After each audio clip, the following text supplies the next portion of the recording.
안녕하십니까. 경영학 박사이면서 손해선수로 근무 중인 이윤석입니다.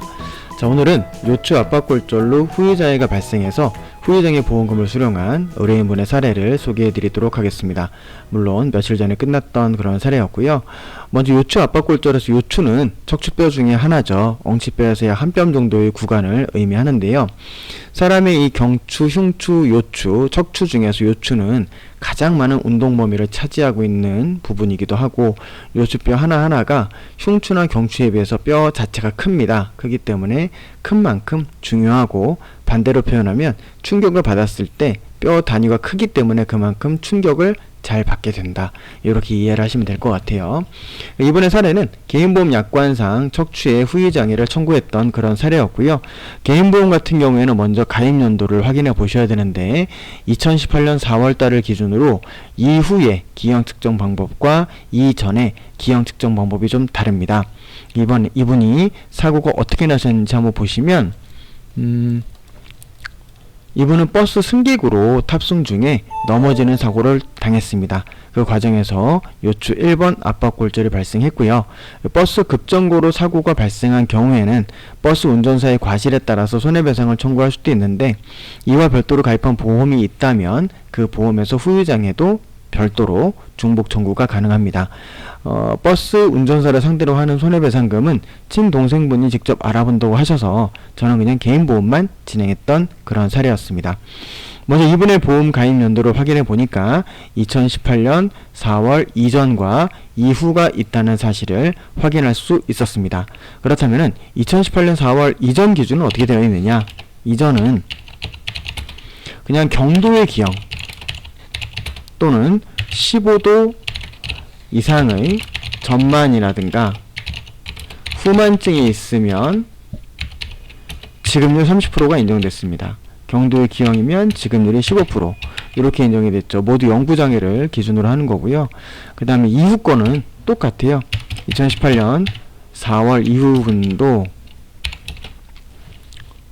이후도 경도의 기형 15%, 15도 이상의 전만 또는 후만증이 있으면 지급률 30%는 똑같습니다.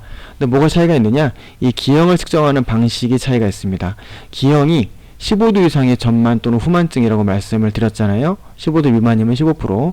이분 엑스레이 필름 보면서 말씀을 드린다면, 이분이 지금 진단서상 골절이 요추 1번 골절로 확인됐습니다.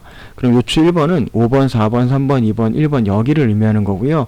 조금 더 확대해서 보시게 되면 요추 1번을 기준으로 흉추 12번과 요추 1번을 두 개를 기준으로 기형을 측정하느냐, 또는 이런 경우가 같이 요추 1번을 기준으로 흉추 12번과 요추 2번까지 같이 기형 각도로 측정하느냐, 이 두 가지 문제, 또는 이거 하나를 기준으로 측정하느냐 라고 하는 생리적 국소후만각이라고 하는 문제가 있는데요. 이분 같은 경우에 가입하신 약관을 기준으로 본다면 2018년 이전분은 두 개를 기준으로 해라, 세 개를 기준으로 해라는 규정이 없습니다. 없기 때문에 여러가지 측정 방법을 이것도 대입해보고 저것도 대입해본 다음에 유리한 쪽으로 가면 돼요. 근데 2018년 4월 이후 거는요, 무조건 골절된 추체를 기준으로 위아래 포함해서 3개를 기준으로 하게 되어 있습니다. 그럼 이분이 2018년 4월 이전 보험과 이후 계약이 있다고 했잖아요. 이런 식으로 가입이 되어 있었는데, 이거는 일단 이전 겁니다. 2018년 4월 이전 보험이 있으셨고, 단체 보험에서 2018년 4월 이후 게 있었고요.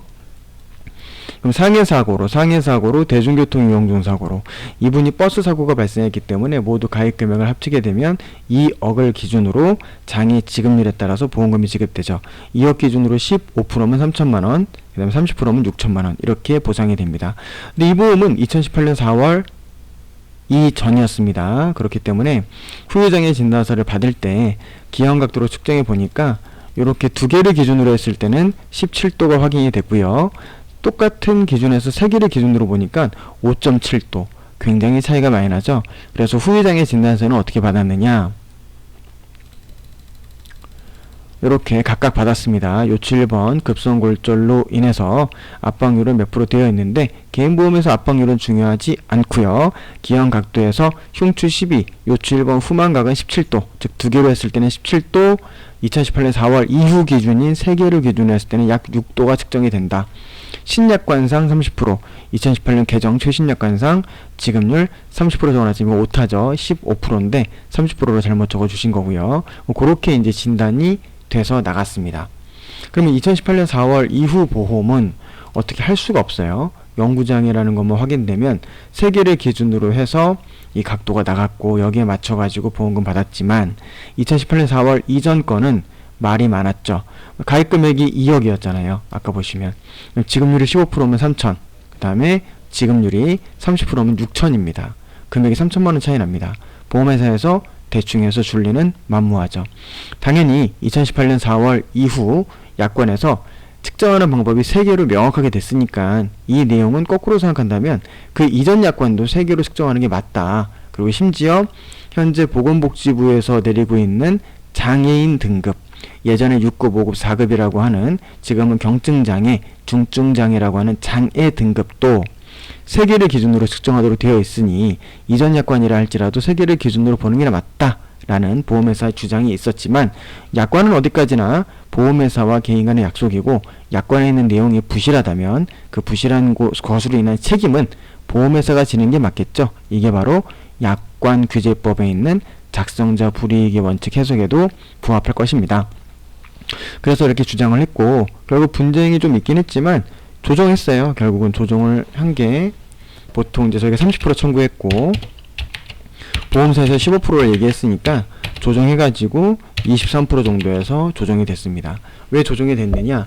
이걸 가지고 금감원까지 간다고 했을 때 금융감독원 입장에서 봤을 때는 현재 장애 측정하는 기준, 장애 등급을 내리는 것도 추체를 3개로 기준으로 하고 있고 그 이전 약관에서 언급이 없지만 이걸 또 반드시 작성자 불이익의 원칙으로 적용이 되어가지고 판결이 날 것이다. 소송까지 갔을 때 판결이 났을 것이다 라고 예측하기도 사실 어려워요. 그렇기 때문에 이때는 냉정하게 판단하셔가지고 나한테 어떤 게 더 득이 될 것인가를 판단하셔야 됩니다. 그래서 조정이 됐던 그런 사례였습니다. 오늘 2018년 4월 이전과 이후 가입한 상품의 경우에 요추 일반 압박골절 후유장애 판정 사례 알아봤고요. 궁금한 점이 있으시면은 포털 검색에서 손해센스 이윤석을 검색해 주셔도 되고요. 아니면 저희 핸드폰에서 보시면 저희 보고 계시는 화면에서 이렇게 화면 밑에 이렇게 역삼각형 모양이 있죠? 요거 클릭해 주시면 이렇게 상담 시청란이 뜹니다. 여기를 눌러 주시면 저한테 이렇게 상담 시청을 할 수 있는 폼이 나와요. 제출하기 눌러 주시면 저한테 개인적으로 메일로 들어오기 때문에 보고 연락을 드리도록 하겠습니다. 그럼 오늘도 좋은 하루 되십시오. 감사합니다.